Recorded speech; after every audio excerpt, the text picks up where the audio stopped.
You are listening to the Hostage to the Devil podcast. Some listeners may find this content disturbing. Thank you for reaching out to me. Just remind me how I got onto your radar.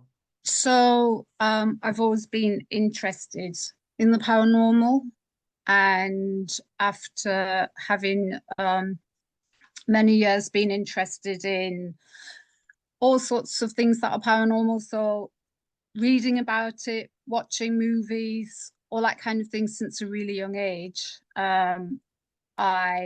it's been a sort of a journey for me of just unwavering interest, and I've had experiences myself since small over the years, and some have been quite dark. I believe I lived in a haunted house that was quite dark, and through that journey I moved into a different house and I had quite a terrifying experience.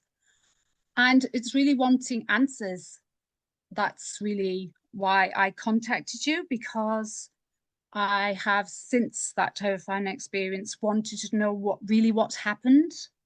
And I had read Malachi Martin's books and had watched some of his video footage on YouTube. And then, of course, I came across your work and I started watching your podcasts, listening back to back, really. Okay. So I felt that if I was going to be asking anyone to sort of shed some light, you'd probably be one of the best people to ask, just given your knowledge. And the people you also talk to, theologians, parapsychologists, that kind of thing. It's funny, when the documentary came out on Netflix, I became the sort of go-to man about demons and demonology, and I was like, whoa, I've only been researching this for 6 years. You know, there's people out there been researching this type of topic for 25, 30 years. But it's amazing how suddenly some people think you're like an expert overnight, which I'm definitely not. You're RAF as well, aren't you? You're former military as well, aren't you? Yes, I was with the Royal Air Force. Yes, yeah, so obviously we're so used to having to sort of keep an objective, level head on things. And I don't believe in coincidences. I believe, people come into your life, projects come into your life for a reason. And I felt like the Hostage to the Devil project fell on my lap. I believe knew I had a certain set of skills and a certain mindset to tackle this massive subject matter. So, but let's get straight into your story then. So would it be right in saying that even as a young girl, you felt like you were different, or you had otherworldly sort of abilities? Is that right in saying? Well, I think when I was growing up, in the 70s, I was always interested in some of the programs that used to be on television then. So you had Arthur C. Clarke, his Unexplained, which I found fascinating. My dad used to have delivered every few weeks a paranormal magazine, which used to come in installments. And even at ages of about 7 or 8, I just loved reading about it. And I think that really was probably the start of having not so much an obsession, but a really heavy interest in what's out there. And also because I also went to Sunday school from a young age, I had that kind of spiritual interest. And for me, both subjects really are part and parcel of kind of the same path. So I've found it always very, very interesting. And of course, through the years when I've had experiences, wanting to know why, what does this mean? And listening to other people's experiences. And of course, now with the internet, there's just so much more out there. You don't have to go to a library and get a book. You can literally hear everyone's some of the things they've experienced, and you get a real feel that there's this kind of wider mysterious dimension out there, whatever you want to call it, heaven, other dimensions, maybe darker, hell, or something in between. The whole subject has always really interested me. But as you say, I think possibly have a sensitivity. I've always had a sensitivity to energies, and I just assumed that everyone had that sensitivity. But over the years, I would say to people, you can feel the energy, and they would look at me blankly. And I realized, actually, as I got older, that's not quite normal. So I would kind of explain it as in the 70s, you would have these cathode TVs where you would have this buzzing ray tube. So if the TV was left on in a room, you knew that it was on because you could actually feel the energy. And that's how I felt an energy, and I still feel the energy. And it's that kind of strange buzz, and it's kind of in my head, the back of my skull. So I've realized over years, actually, I probably am quite sensitive, whether you call it spirits, whatever, but I definitely have something there. Yeah. And when I was in my early 20s, I did actually speak to a medium healer, and she actually told me that I had some ability. I've never ever done anything with it, and I can't control it. It's just there. But I think I definitely have some kind of sensitivity. Yes. I think with my experience interviewing a lot of a full spectrum of professionals and real people, I think before you can get to the why, I think you need to look at the who, you know. And I think there are a lot of people out there that I don't know how special and how special they are. I mean, in my eyes, everybody is special in a certain degree, but there's only certain individuals who tap into that ability. Would you say, as you were growing older, becoming an adult, did you seem to be attracting, I don't like saying bad people, but pretty much like unhealed people? People come into your life to teach you a lesson. I truly believe that. And Yes. also people come into your life to feed off that good energy that you have, that you've harvested, that your whole life. Is it right in saying that as you got older, you attracted the wrong type of person? Oh, to be fair, again, I'm going back on myself here. I don't believe in there are no wrong people in your life. There are people who teach you a lesson, and that's pretty much it, really.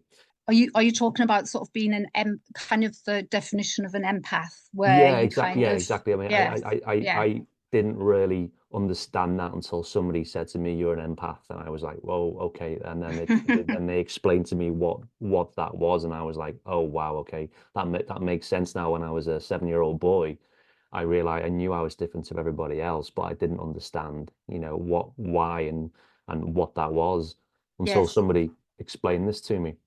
So it was a bit of a revelation to me, and I don't like labeling things and don't like putting labels on things, but it yes. was just that for me it was a lot clearer. And the reason why I'm asking these questions is because before we get into your story, you know, it's Uh-huh. important to know who before the why. And from your emails and from the brief story outline you sent through it, I really wanted to get to know you first before we delved into that.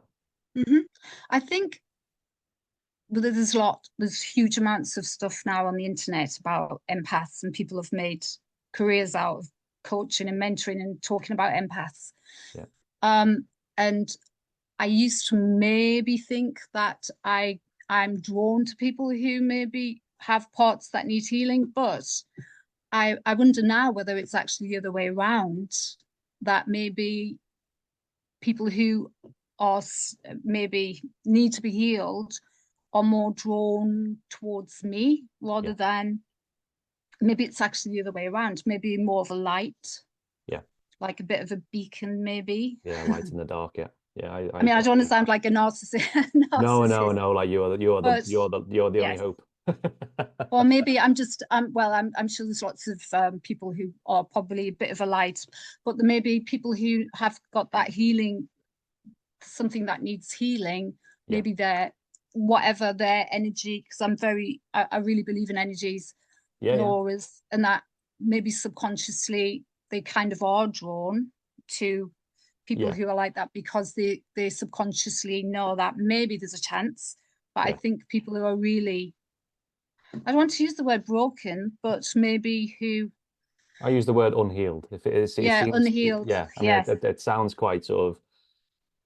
maybe never be healed though. Some Some people, people, unfortunately, some people yes, don't. Some people go to their yes, grave and they shift and they move on. You know, they'll definitely be coming back again until they get it right. But there's a lot of yes, people yes, in their human form that do not get it, and some people never have that hmm, awakening or have that moment to turn the mirror on themselves. And I think absolutely, it's okay being a healer, but I think the death of the ego has to happen first. I see a lot yes, of healers in the spiritual community, for example, over here in Ireland, who I can I can read them like a book, and they know that I can read them like a book. So it's a very strange Yes. sort of energy where I just feel like there's a lot of like healers. I even hate saying the word shamans and etc. or spiritual leaders who haven't just that there has been no death of the ego first. So the ego takes over and the rest is history. But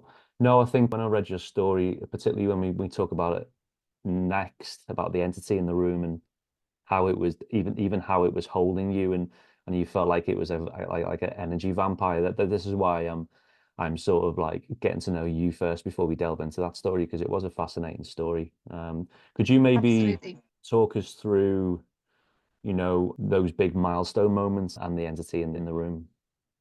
So I should say that um, prior to this, I'd gone through a very difficult time for about a decade, Yeah. and my energy, my spiritual, mental, physical, everything pretty much was burned out by the time this happened.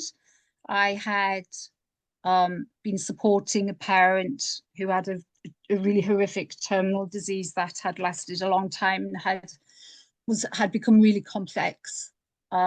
I'd moved to a beautiful village in Yorkshire, in a really beautiful house, but it became very clear that the house itself had some dark energies. Had to get the vicar in at one point, so there was lots of things going on. I'd just had a baby, and my marriage was, it was very clear my marriage was not a good marriage really quite early on. So you can imagine I was pretty, for that decade, I was pretty worn out on every single level. And the house itself, it looks amazing on the outside, probably at least 300 years old, if not more, but the energies within that house were just not good. So it was giving me health problems. And so that's spiritually, by the time I left my marriage 10 years later, I had to move into a different region. And one of the only houses at the time I could afford was a very small Victorian cottage. Yeah.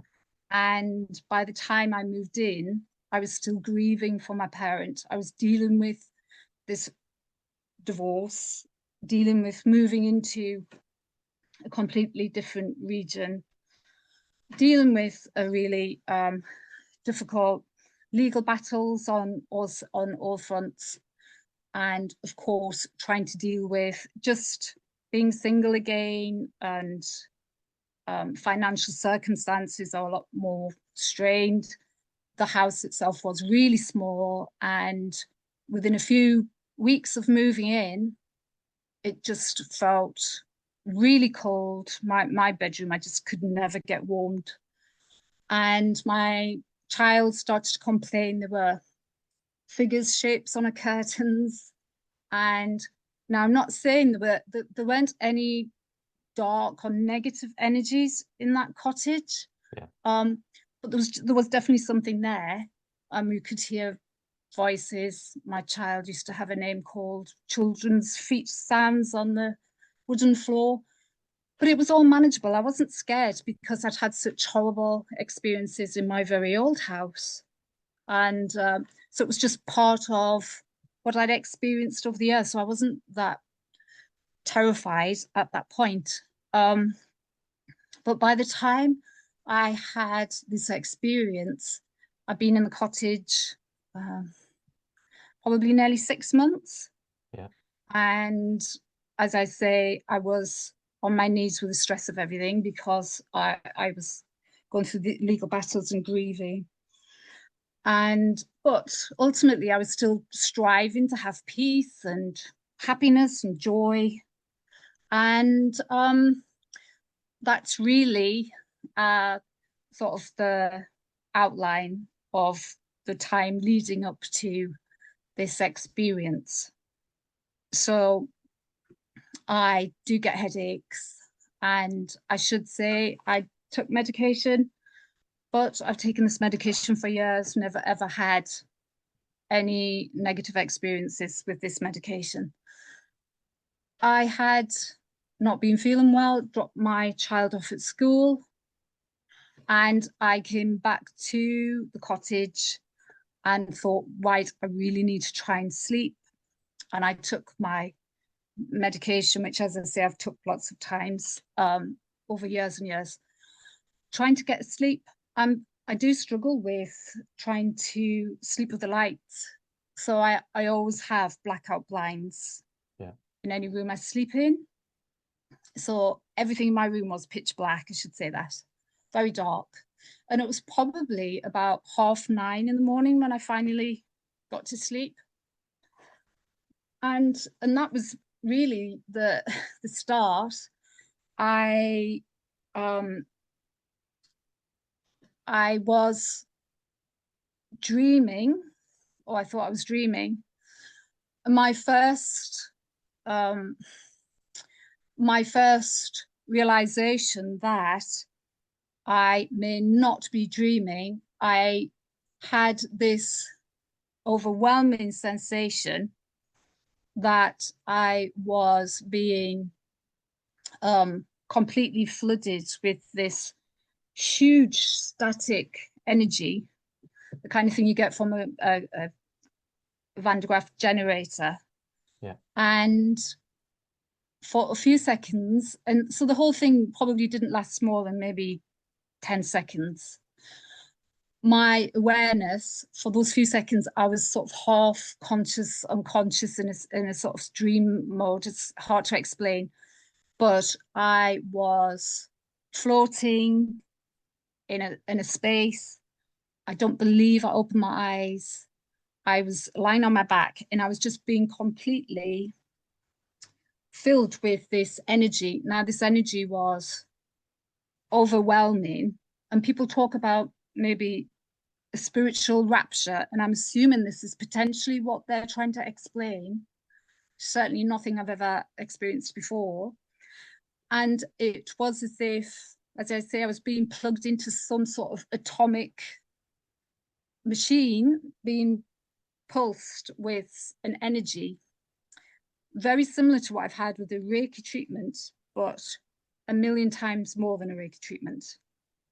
And it was as if it was spiritual, mental, physical, and it was overwhelming. And in those moments, as I said to you when I contacted you, even for a few seconds while I was still semi-conscious, my thoughts were, I am this energy as I am sort of a particles. I am tiny particles. And it was this that I felt, I could almost feel that I wasn't human anymore, as if I was filled with energy of an energy. Yeah. And this, so as I say, you were literally thinking of seconds. And as this energy built, it was, because it was so intense, and as I say, it was all encompassing, it was overwhelming, I ended up actually suddenly becoming more awake, more conscious.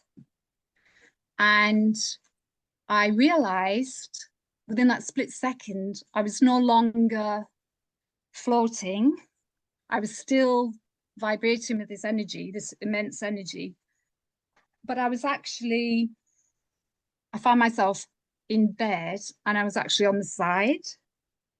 So all of this happened very, very split seconds. So 1 minute I was floating, this huge energy. Then I was back on the bed, hadn't moved, but I was in the bed on my side. And I was still had this energy rushing through me. And almost simultaneously, I was terrified to find I was holding on to what felt like a human hand, fingers. And there was this all-encompassing vice-like weight spooning me. And I was absolutely terrified. So my first thought probably was someone's broken in.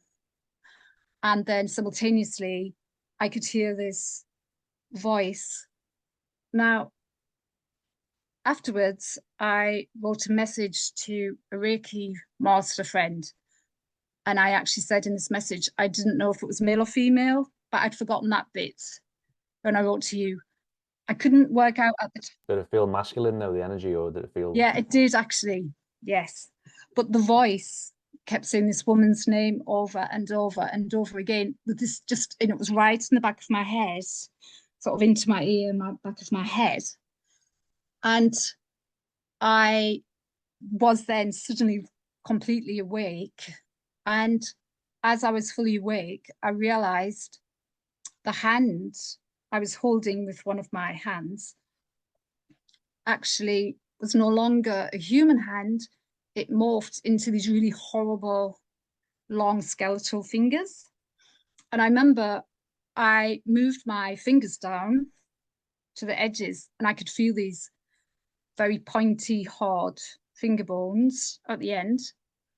And simultaneously, I realized it was real. And in my head, I kind of probably screamed out, did something, knowing it was real, knowing it was something was spooning me with this horrible voice and moaning, groaning in my head with this lady's name.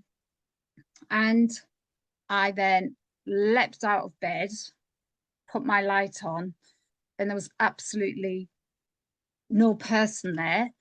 And there was no darkness, there was nothing there. But I could feel something really horrifically inhuman, evil. And afterwards, for a while, I wondered whether it was a residue of something. But now I'm wondering, actually, was the thing still there and watching me maybe for a minute? So once I leapt out of bed, put the light on, my whole body was still reverberating with this huge energy. And I could feel, and I think now it possibly was still there for a tiny bit. And it's really hard to explain, but it felt, as I said to you in my message, it felt completely godless. And I'd had dark experiences over the years in my other very old house. And I had some interactions with things which felt really quite nasty, but never godless. And as I said to you in my message, everything on earth seems to have an energy, this spiritual energy, from bugs to butterflies to flowers. You can sort of feel God in them. Yeah. Don't want to sound too up myself, but there's a spiritual, there's a something there. And this thing wasn't just godless, it felt like a black hole sucking in, I'm assuming, energy, goodness, whatever, and but pulsating out this horrible, thick sense of evil. It's really hard to explain, but that's all I can remember is it was godless and just terrifying. And there's that atavistic, subconscious, unconscious need just to get away. And as I said in my message to you, lots of people have said that they can sense something really, really evil. And there's part of them that doesn't even have to process it intellectually. They just think, go, go, just run. And it was that feeling. And this energy, this thing, whatever, gave off just something terrifying and inhuman. And then it was, I'm assuming it was possibly still there for a tiny bit. I then ran out of the room. I went and got my Bible, I put the lights on the rest of the house. And I came back and it still felt very heavy in my room, but there was nothing there. Just before we move on to the next part, do you mind me asking about your faith then and your current faith? So well, yeah, I mean, I have a faith. I don't always go to church. I tend to go in the main Christian celebrations, but I do love church, and I have a very sort of personal faith. I pray a lot for comfort and for thanks. I was brought up in a Methodist church, which is a lovely, relaxing, very friendly church, very child friendly. And I just always had this from the very earliest age. I remember just having this love of the thoughts of God, Jesus, angels. So it's always been there. I can't ever remember it not being there. And yeah, your faith is tested, but it's never wavered. So Yeah, it is something that's a huge part of my life. yeah. One of the big reasons why I ask is because you've mentioned about Reiki and working with energy and stuff. Obviously that with Christians, particularly Catholics, that's a pretty sensitive subject matter. Have you had any sort of issues with the church or any Christian friends who have told you not to look into, not to use Reiki too much? I don't know too much about it, but apparently, according to some Christians, it opens up other doors, if you know what I mean. So it's you are a vulnerable, you're like lying there, you are a vulnerable vessel to other energies trying to infiltrate. And at the time, you were a very vulnerable vessel. Your spirituality, your state of mind, your energy levels. For me, you were a perfect vessel to flick or to oppress. So, have you had any sort of backlashes when bringing up the likes of Reiki and other spirituality devices? Well, I've only ever had 3 Reiki treatments, and they were quite a while before um, that experience. Yeah, And because I don't go to church regularly, I'm not part of a Christian community. yeah, But I have heard, and I do know people who've actually begun to do Reiki courses to be a practitioner, and they have said you can be opened up. But I don't think I can see why you're saying that. But I don't think at that point, because it had been so such a long period of far, time. yeah. But I can understand what you're saying. Um, and it's the experience I had, the sensations were definitely energetic, Yeah, but just on a much less kind of intensity. But it felt the same place, or rather, if you have a Reiki treatment yeah. and you get that energetic movement all the way through your body, it did have that similarity to it. Yes, Yeah. absolutely. I'm not going to talk about my own subjective experiences with God and higher intelligence, but I think every relationship with God is unique to you. You don't Hmm. need to be going to church every week to confirm that relationship. I think as long as you pray, people call it manifest, whatever you want to call it. Again, it's put the labels on things. I think for me anyway, especially over the last 4 or 5 years in particular, my love and faith in God has strengthened, but in my own way. I don't have to conform to any rules or any man-made religion.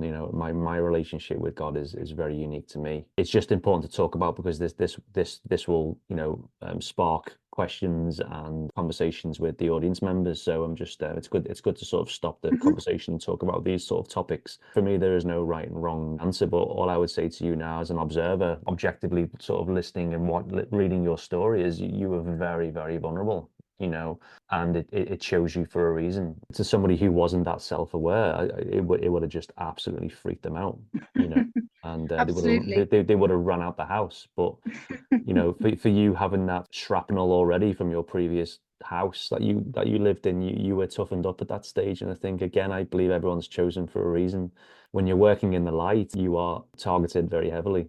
Father Martin was called like God's warrior by a member of the one of the contributors. So you're chosen for a reason because you have a certain set of skills and you have a certain skill that complements the work of God, etc. But I'm not going to get all heavenly and preachy right now. But I just want you to know that you're not alone. There's a lot of people who are working in the light and who are battling out every day. So it's nice to talk to other people and to share Hmm. similar experiences. But really, I believe that, yeah, I believe we are all chosen. Not many people wake up, not many people have that spiritual awakening, unfortunately. But it's up to us to not to preach, but to be examples and to leave golden nuggets. And for what I do, I'm a storyteller. That's my legacy, is I get to leave my stories out into the public domain for people to watch until the end of time, in a sense. So let's get us back to talking about what happened after the event.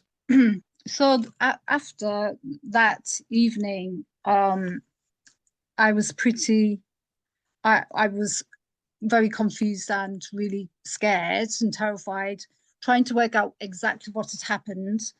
And I had spoke to a family member of mine, and I didn't go into every single detail, but pretty much went into most of it.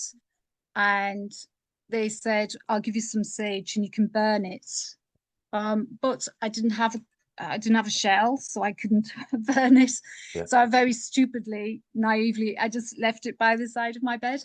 But the question was always, who is this woman? And I said, I've never heard of this woman. I've never ever come across anyone with that name, even in work. I have Yeah. no idea. And everyone was just kind of a bit probably thinking, well, you probably dreamt it really. So that was the first night.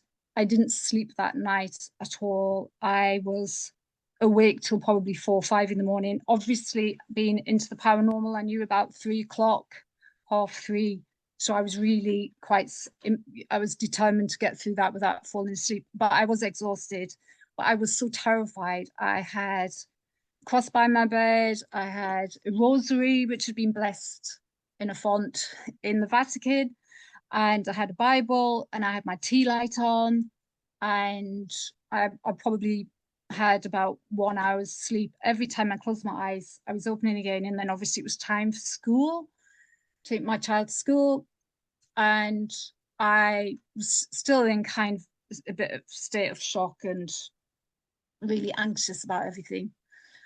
And as I said in my message, that day, my heart just, I started to feel really quite off, as if I was heartbroken.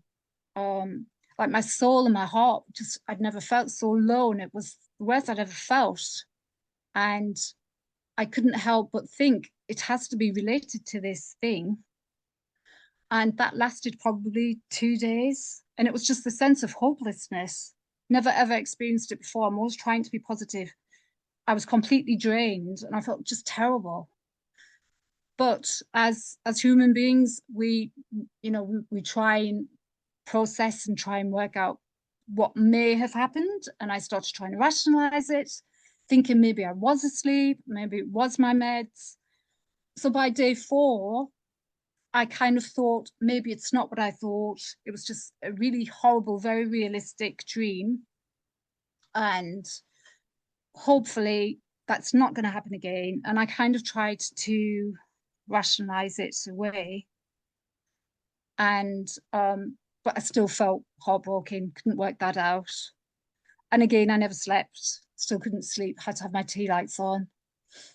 And I had been out for coffee with my family member. We'd had a walk with the dog, and we came back to the cottage and we opened the door. So this is day 4. And my family member picked up a letters, some of my mail, and she put them on the side, and then this big yellow, thick, creamy envelope, very official looking.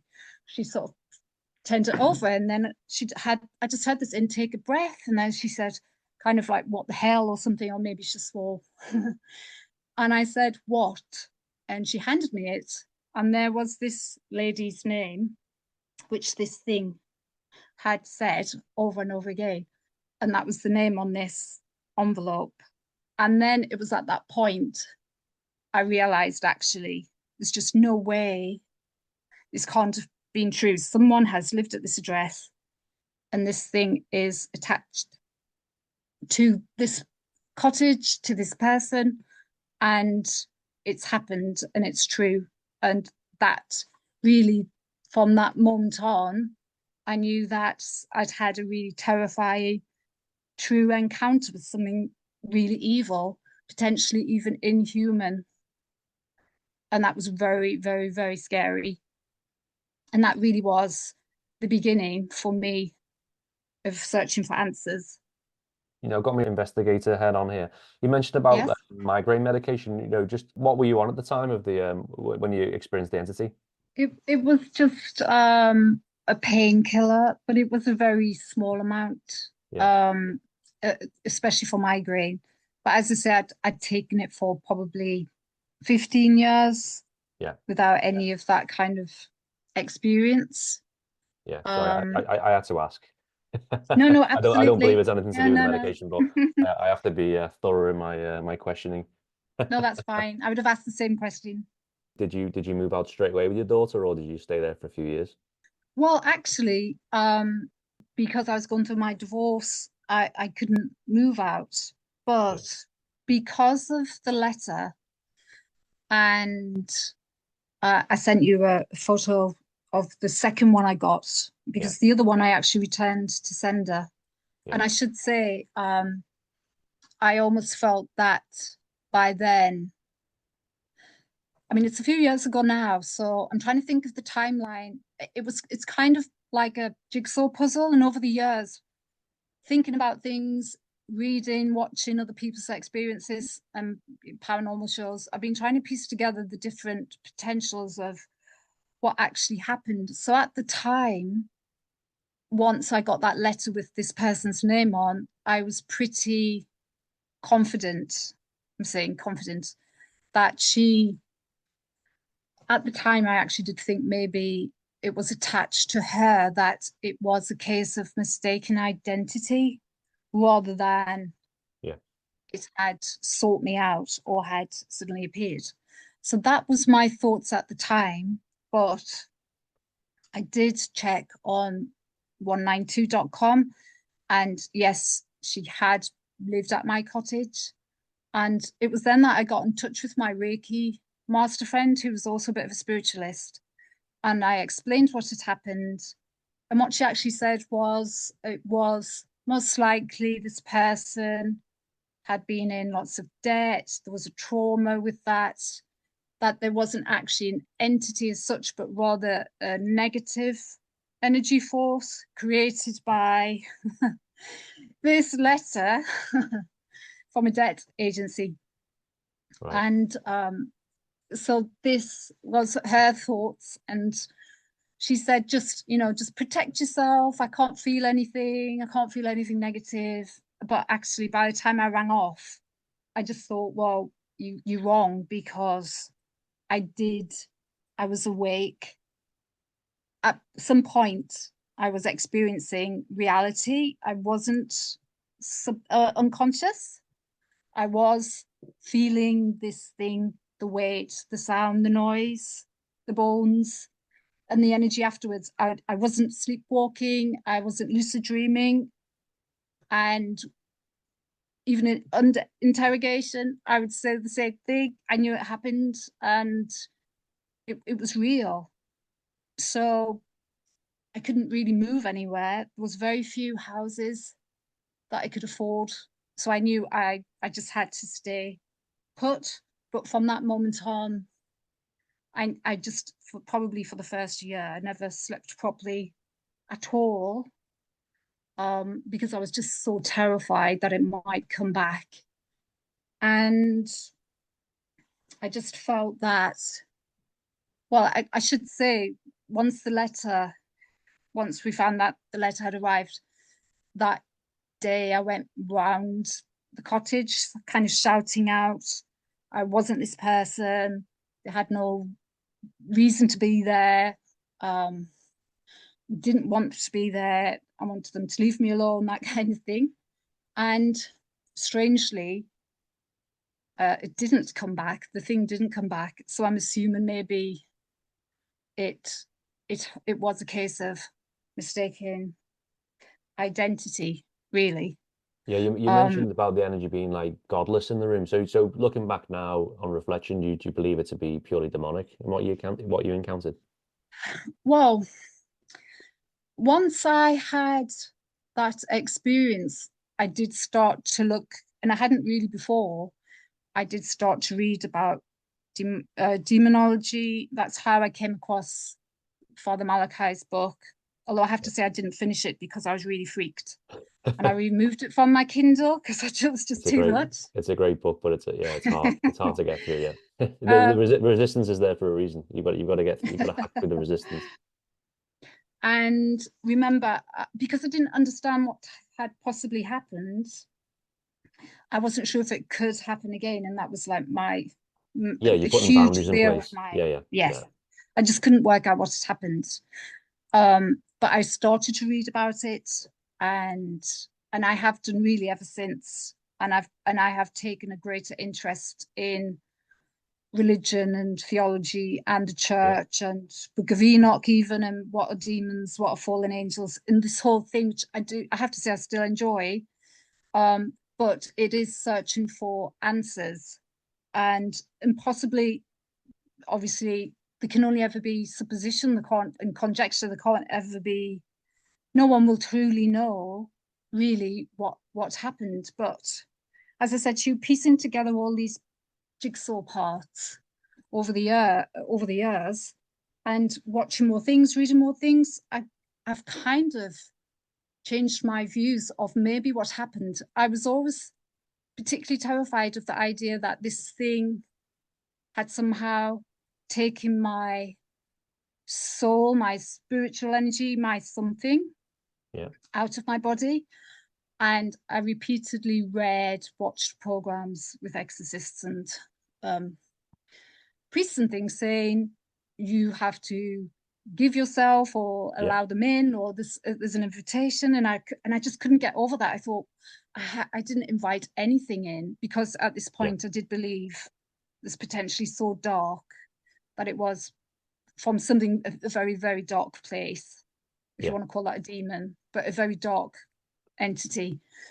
And I thought I did not invite it in at all. And over time, and it's really only in the last couple of years, um, I started to remember the spiritual medium I spoke to many, many years ago. And she had said, you you have the ability to heal. But she also mentioned, amongst a lot of other things, that I left my body at night and I flew around.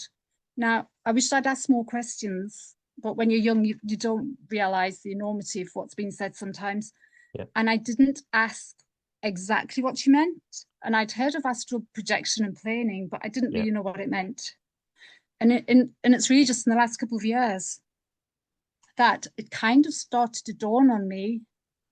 Maybe the thing didn't take me out of my body. Maybe I was already Yeah. out of my body, It's astral projecting, or it just it's for me. It sounds like it sees an opportunity.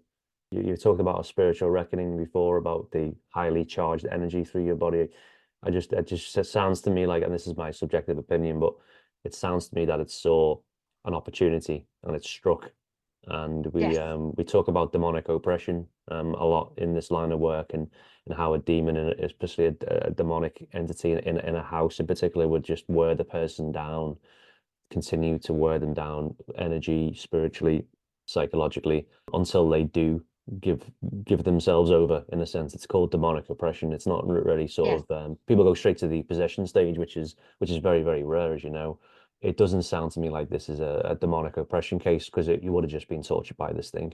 You do have skills and abilities that, yeah, you weren't the weak vessel that it thought you were. I think it found out very quickly that, Exposes. yes, I mean, yeah, I mean, stubborn. To come back to the story, how has it affected you since the encounter? Well, as I say, over the years, looking for answers, and I never found any stories out there which were similar. You think of like Doris Bither, and it's really Yeah, scary entity. It's nothing like that, because yeah, hers was physical attacks. And then I haven't done too much investigation with astral projection, but um, that was quite terrifying for me, because I thought, if I have been outside of my body, could this happen again? Could it happen with something else? yeah, And it's not something I could control. And to be honest, I don't want to have it at all. If that is what's happening, because it could happen again. And as I say, I can't control where I'm going or what I'm doing. So that's always been a fear, a worry. I've had lots of questions over the years, you know, what would have happened had I been with this thing longer?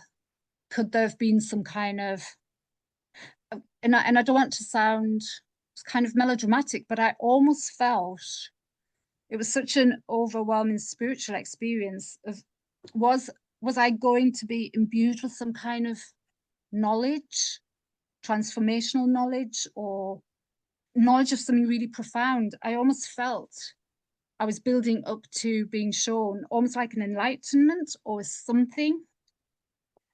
And I wonder what would have happened had that kind of reached its ending. Would there have been some kind of a knowledge, a profound knowledge of something? Sounds a bit strange, sounds maybe a bit sociopathic, but I felt I was about to be shown something beyond anything. Yeah. Sort of, it sounds a bit strange, but there was something like, as I can say, like a rapture, an enlightenment, something. And then obviously the worst case scenario was that what would have happened could I've had an attachment, an ongoing connection with this thing, even though I feel now I was at the wrong place at the wrong time, and I was kind of accosted, hijacked by mistaken identity, really. But would there have been a connection with it? So yeah, I'm going to butt in there. I don't believe it was wrong place, wrong person, wrong No. time. I think you were exactly the right person at that right time. I don't believe in coincidences. Can I get you reading something? I'm giving the teacher homework here. Yes, I have. There's a book called The Hero's Journey by Joseph Campbell.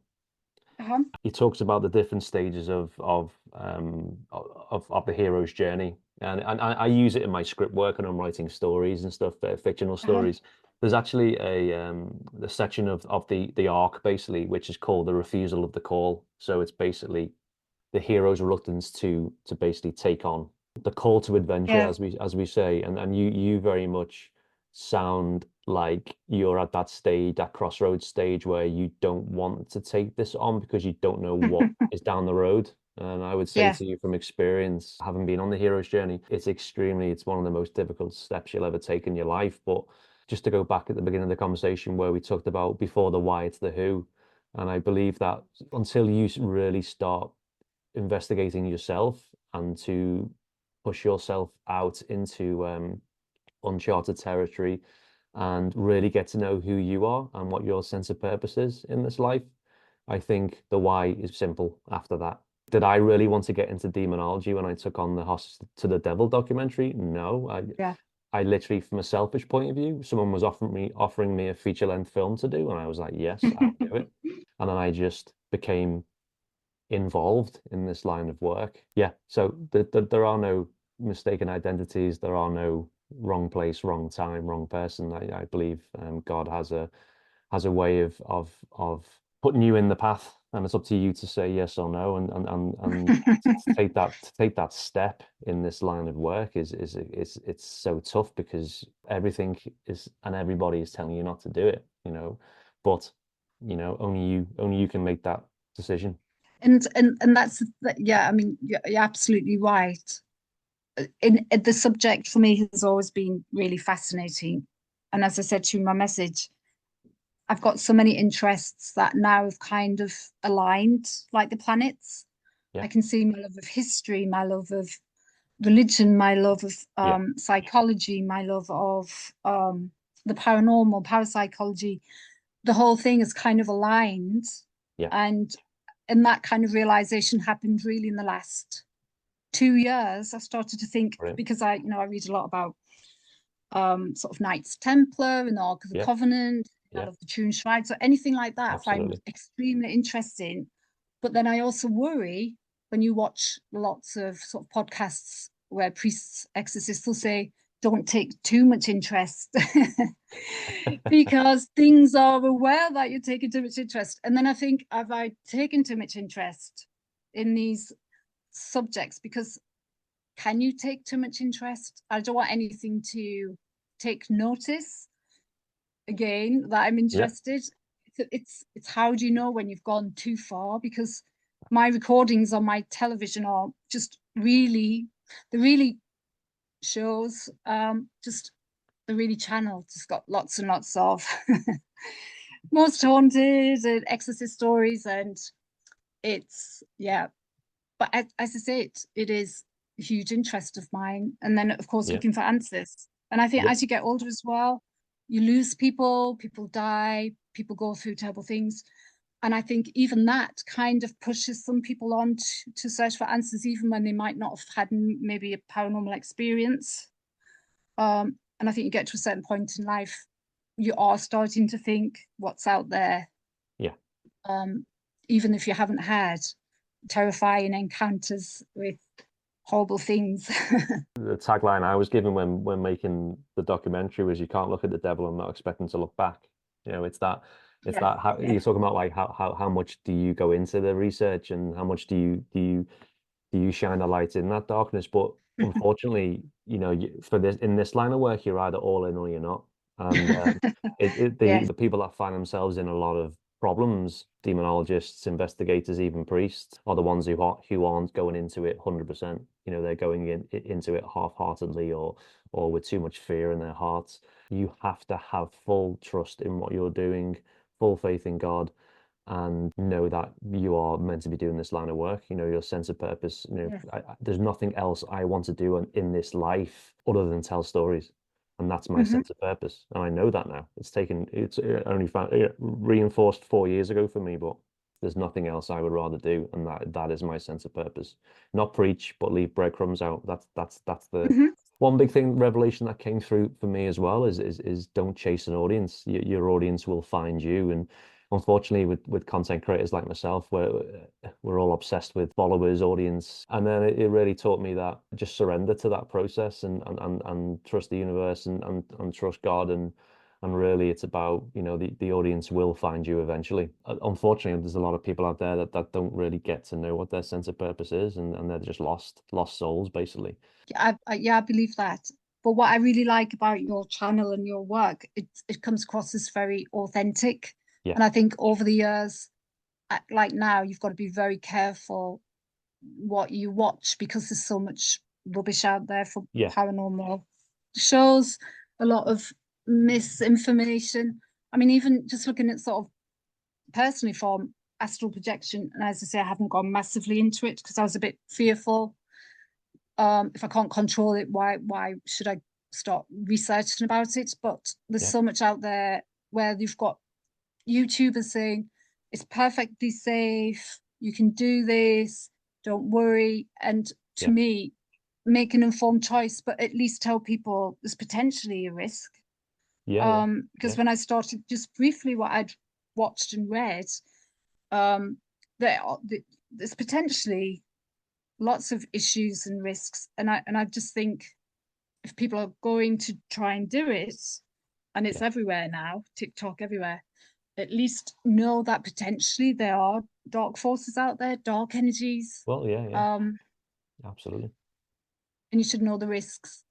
Yeah, and people don't trust the gut enough as well. I mean, my gut saved my life numerous times in the military. You know, the gut is strong, and you need to people just don't just forget the power of the gut and the gut feeling that something's not right. Yeah, trust it. Always trust it 100% of the time. Yeah, absolutely. And one of the things that sort of fascinated me really with Father Malachi, when I'd heard him talk a few times, he said be really very careful, and that to be fearful of, I believe he said be fearful of when he would go in to sort of do an exorcism or whatever, he had that sense of enormity of what he was coming up against. And again, I think having respect for the adversary, but also not letting fear manipulate and take over, you know, his line of work. That, I mean, exorcists just they're a certain type of person, human spirit, whatever you want to call them. They've been chosen for reasons that only God knows. But honestly, go away and read The Hero's Journey, Joseph Campbell. Absolutely. Yeah, thank You'll you. be fascinated by it. And people always talk about, especially in this line of work, people always talk about that case that got them into this line of work. And it sounds like you've been given an opportunity, and the spark has been created from your encounter in that house. So I always like to turn a negative into a positive. So I believe that this could be the event that gets you into this line of work properly and more officially. Can I just say, Marty, I would be very interested if anyone else has had something similar. I did Absolutely, yeah. watch a couple of YouTube videos about hauntings, and people had said they'd sort of astral projected and then had horrible interactions with spirits. But I just wondered how many people had actually had that encounter, and it's just not talked about, because obviously you come across as, have you got a mental health issue, or was it just sleep paralysis or lucid dreaming? But I would be very interested if anyone else had something similar. Obviously they can comment on the YouTube link, or wherever they're listening to the podcast, they can comment and we can get in touch with them. And did you ever feel the need to find this in it? No. See, No, the resistance is there. Yeah. I do have to still pass the cottage. It's on one of the main routes, and Okay. I don't ever park outside it. I would rather walk, from into the shopping area. I'd rather have a 10-minute walk than even park outside if there were no parking spaces. I never look in the windows. It has got someone in there, and I have a feeling it might be a woman, just judging by what's Right, in interesting. the Yeah, front it'd be windows and interesting things. it'd be interesting what type of woman it's attracted this time. Or probably someone Exactly. similar. But I've always I looked at 192, and then that was it. I didn't want to do any more, because I just felt, firstly, I felt in the very beginning that maybe should conjured up something, Ouija boards, Yeah. dark arts, rituals, whatever. Yeah. So I really felt maybe I just didn't want that connection. And then even if she had the attachment again, I didn't want to reawaken anything that was going to potentially bring it back into my life. So I have no idea. I've never looked on Facebook. Don't want to. Don't wish to. Because that fear is still there. I think you said very early on, how's it affected you? I have religious stuff by my bed. I always say prayer. And if I'm alone in the house overnight, I have to have my tea lights on. Yeah. I've never, and even then I don't sleep very well. And this is in my new house. So yeah, it's always, the idea is always there, even 6 years on. It's left like a residue in a sense. There. Absolutely. And yes. let's not rule out closing this chapter for you. I'm not going to force you to go and investigate it, but let's not just put a full stop at the end. I mean, it maybe down the line you may want to sort of close that chapter, but maybe just leave it open for now. I don't know, but only and the fact that you haven't been oppressed by the same entity in this new place suggests that maybe it does need to be left closed in a sense. Yes. Well, I've never had any other experiences since moving into this house, and actually, strangely, this is the first house I've ever lived in, where I've thought, the first day when I moved in, I just thought, oh my God, it's got absolutely no energy whatsoever. Yeah. And I realized in all the houses I ever lived in, there'd always been something, but this house been charged. Yeah, there's always been something. Yeah, and this is completely void of anything. And I've always been very pleased. Yeah, and there's we're not too far from churchyard, so that's quite interesting. But yeah, I just don't want to open any old connections. But as I say, it's affected me because I'm the sort of person that needs answers, and I like to research, and I like to come to some kind of informed conclusions, and possibly I will never ever do. I could have theological, parapsychologists, yogis, spiritual mediums. We could all have maybe an input, but at the end of the day, who knows ultimately why?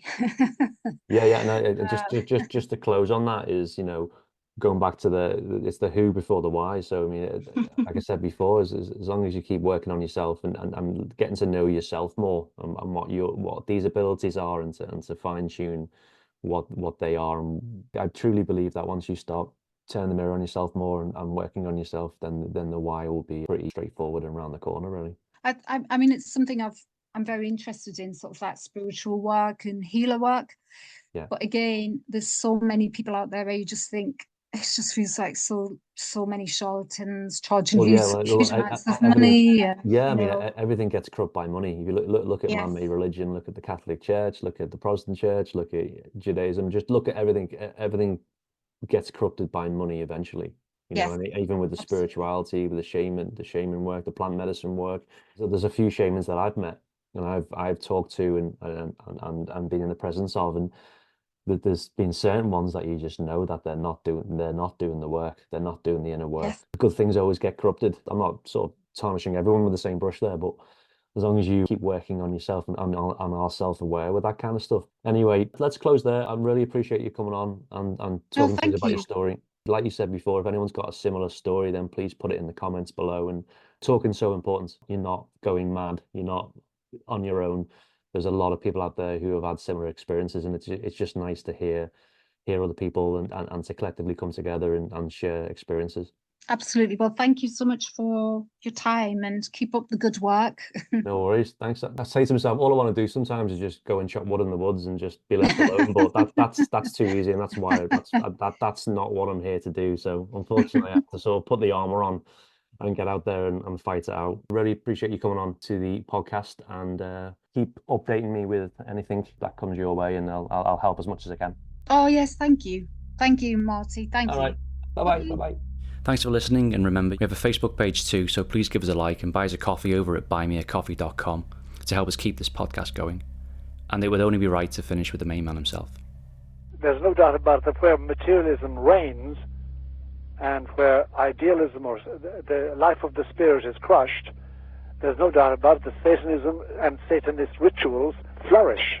It's a known fact. Simply as night follows day, or as night follows day is the best image. Whenever there's a loss of spirit, a loss of religion, a loss of morals and ethics, there always is an accompanying Satanist reaction. Always. In this world of man, this cosmos, there are just two main forces: God and evil, personified in Satan and Lucifer. And finally, since everything is being globalized today, evil itself is globalized. And what before was practiced by small communities and small sections of communities, small little groups, covens as we used to call them, is now becoming the way of life and the way of thought of whole populations, according as their morals and ethics are completely degraded and reduced to materialistic terms and hedonistic aims and totally this world view of things. And that is the reign of evil, and it is directly in contravention to the reign willed by God, who is the sovereign creator and master of all things. So that's the situation today. The evil is, no doubt about it, more organized, more globalized, and it comes out in the new age, which is the deification of man and the creation of man's habitat as the only aim worth having, whereas this is not God's aim in this life for human beings.